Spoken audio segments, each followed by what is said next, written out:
নদীতে লবণ ফেলে,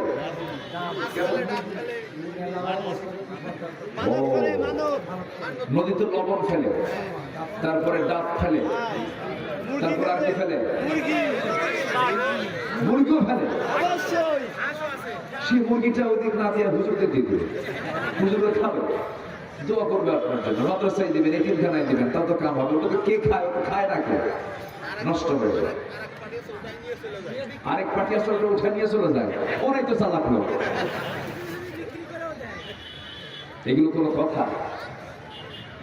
শনিবারে মাস কাটা যাবে না, সকালবেলা বাকি দেওয়া যাবে না, মঙ্গলবারে বিয়ে হওয়া যাবে না।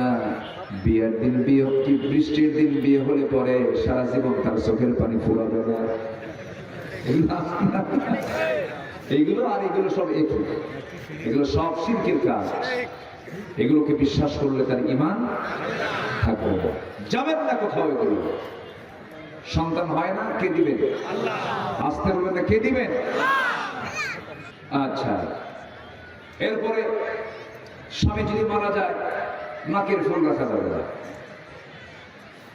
কানের দুল রাখা যাবে না, হাতের অর্নামেন্টস রাখা যাবে না, কালার ওয়ালা কোনো কাপড় পরা যাবে না, সাদা কাপড় পরা থাকবে। মানে আল্লাহ ভুল করছে তার জীবিত রেখে তারও স্বামীর সাথে কবরে পাঠানো হতো।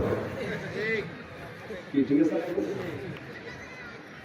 মানুষ যদি স্বামীর শোক হবে, স্বামী মারা গেছেন, পৃথিবীতে সবচেয়ে লম্বা শোক হলো স্বামীর শোক। পৃথিবীতে লম্বা শোক কিসের শোক বলেন তো? স্বামীর শোক।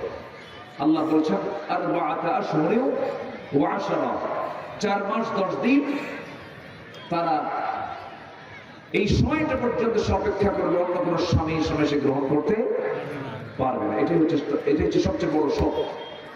এর বাইরে আর বড় কোনো শোক ইসলামে নাই। কিন্তু আমার দেশে বছর বছর শোক আসে, আসে কি না?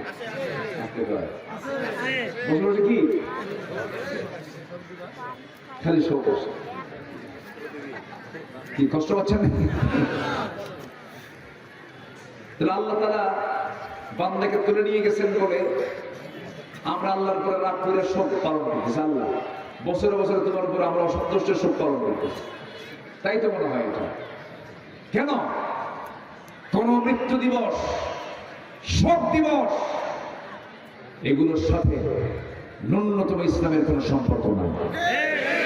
এগুলো খেয়াল রাখতে হবে। নির্দিষ্ট দিনে নির্দিষ্ট সময় ইসলাম এগুলো অনুমোদন করে না।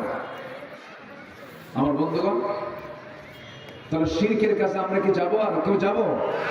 নদীতে লবণ ফেলবো, মুরগি ফেলবো না। লবণ দেব কোথায়? তরকারিতে। লবণ দেব কোথায়? তরকারিতে। আর মুরগি দেব কোথায়? হুজুরের বাড়িতে। কি বুঝতে পারছেন? তাও খাইয়া দোয়া করবে। মুরগি দিবেন এতিমখানা।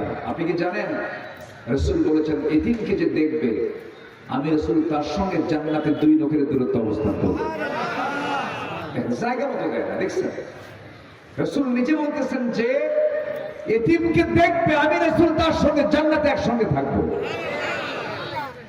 আসল কাম না করিয়া গেছে নদীতে মুরগি ফেলতে।